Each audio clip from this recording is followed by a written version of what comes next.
$1,500. That is what Samsung wants for a washing machine.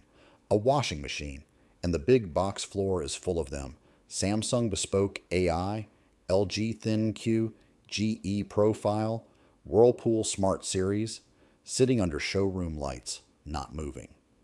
Meanwhile, on Facebook Marketplace, a 1998 Kenmore 80 series sold in 4 hours for $250 cash. 3 questions, and you need answers to all of them. Why did washers cost $1,500? Why do the smart ones fail before they are paid off? And why are the old knob-only machines worth more than the new ones? Stay with me. This is the most expensive laundry decision you will make. Let us start where the illusion begins. The price tag. In 2016, a mid-range front-loading washer cost somewhere between $600 and $800. A good one. A Whirlpool, a Maytag, an LG that would run for 10 years without asking anything from you. The machine did one job, it washed clothes. Nobody considered that a problem. Today, the Samsung Bespoke AI WF 25BB6900H retails at $1,499. The LG WM6500 HBA ThinQ AI DD is $1,299.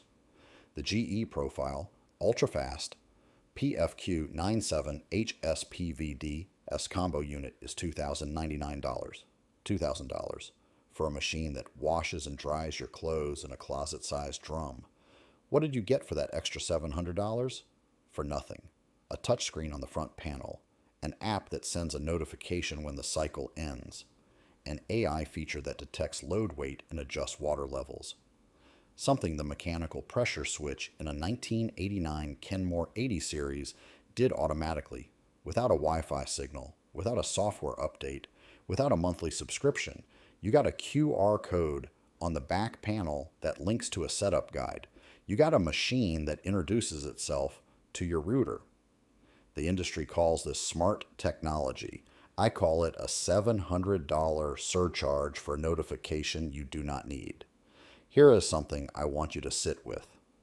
The person who actually runs the laundry in your house, 10 loads a week, muddy jeans, kids' uniforms, the towels nobody folds, that person does not need the machine connected to anything. They need a drum that spins, a motor that holds, a door seal that does not grow mold, and a cycle that cleans. That is the whole job description. The smart washer was not built for that person. It was built for the person who wanted something to show a visitor in the laundry room. And now even they do not want it anymore. I have watched return rates at 2 regional appliance chains I work with regularly. In 2022, smart washers move fast. By early 2024, they were offering $200 instant rebates to clear floor models. Now some sit unclaimed at $400 off MSRP. The math caught up faster than the marketing expected. A Samsung Bespoke AI bought today loses roughly 40% of its resale value inside the first 18 months. Try to sell one used. You will find $400 offers on a good day if the buyer can confirm the app still connects. And here is the part nobody explains at the point of sale. When the main control board fails, and it will, the replacement part alone runs $350 to $500.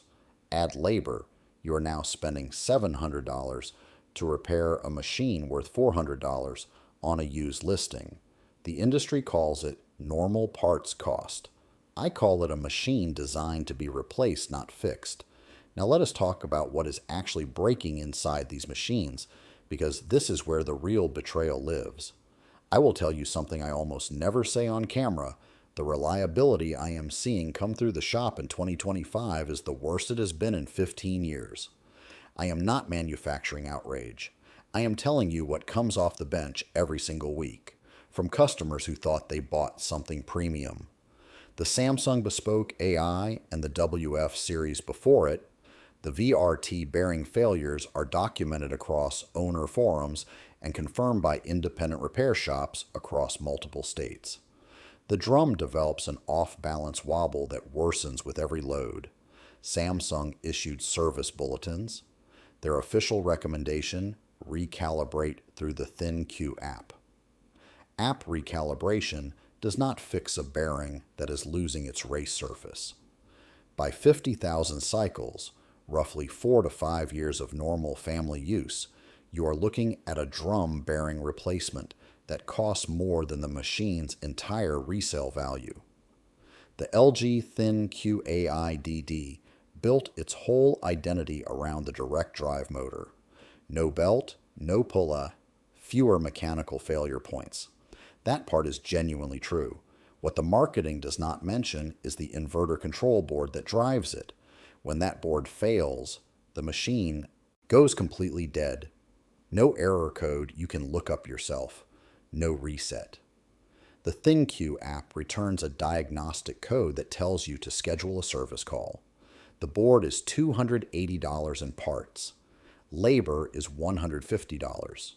That is $430 on a machine you paid $1,299 for 3 years ago, on a repair the app cannot perform and a technician has to make. The GE Profile UltraFast PFQ 97 HSPV-DS is a ventless combo unit. Washes and dries in one drum, no external vent required. Early adopter reports on owner forums describe incomplete drying cycles, moisture sensor calibration drift, and powertrain errors appearing before the first year is out. GE replaced units under warranty. The replacements developed the same patterns. Nobody has run one long enough to call it proven.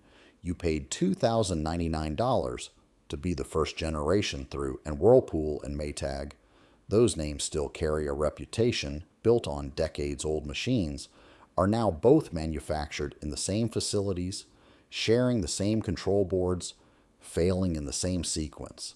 The brand names changed, the factory did not. Every major manufacturer, every single one, is selling you a machine with known failure points, charging more than ever before, and telling you it is your fault when the board dies. Here is where we are. Smart washers are crossing $1,500. The control boards fail before the loan is paid off. The repair costs more than the machine's resale value, and the app that justified the premium may not exist in 10 years. That is the full picture. The people who work on these machines for a living already knew. Now you do too. So what happens in a market where the new machines fail and the old ones hold? The old ones get expensive. On Facebook Marketplace right now, a working Kenmore 80 series, built between 1990 and 2002, mechanical timer, no board to fry, sells for $150 to $300 and gets offers the same afternoon it is listed. A Whirlpool Direct Drive from the same era goes for $200 to $350. A Maytag Dependable Care from the 1990s commands $250 to $400 because repair technicians know every part by hand and replacement components cost less than dinner. A Speed Queen TC5 holds its used value at $600 to $900 and has a waiting list in some markets. The GE Filter-Flo, a gravity drain top loader built through the 1980s, still cleans clothes in thousands of homes and costs $50 to $150 at an estate sale. These machines do not have apps. They do not have touchscreens. They wash clothes, and they do not stop. The appliance review ecosystem will not tell you this. Publications that rate Samsung and LG as top picks receive their test units free, review them for 6 weeks, and publish before any real failure can emerge. Their incentive is access. A critical review means no next loaner. 6 weeks of testing cannot find a bearing failure that takes 4 years to develop. Nobody is going back to update the article when it does. The industry calls this independent journalism. I call it a press vehicle program with a byline. If you bought one of these smart machines in the last 3 years, I am not going to soften what comes next. The machine you paid for is worth significantly less than what you spent. The repair that is coming will cost more than its secondhand value. and the app that made it feel worth $1,500 is running on a server that Samsung or LG can shut down the moment it stops being profitable to maintain. That is not speculation. Manufacturers sunset connected appliance platforms. It has already happened with smart TVs, smart thermostats, and home hubs. The washer is next. Here is what the people who know this trade are doing. They are buying Whirlpool Direct Drive machines from the late 1990s when they find clean ones. They are picking up Maytag Dependable Care units before the market catches up to the price. They are paying $300 for something that runs another 15 years without asking anything from a Wi-Fi network. They sleep at night. If you own one of the machines I named today, leave the model in the comments. The patterns in those threads are how I track which failures are spreading and which ones manufacturers have quietly stopped acknowledging. If you are standing in an appliance showroom right now, or you have a browser tab open on a $1,500 Samsung, close it. The discount that is not there today will be there in 90 days. Hit subscribe. The next video covers which used machines are worth buying and what to inspect before you pay. That one might save you $1,200. The working people who figured this out are not on the showroom floor. They are in the driveway next to a machine that is paid off, that has never needed the internet to get a shirt clean.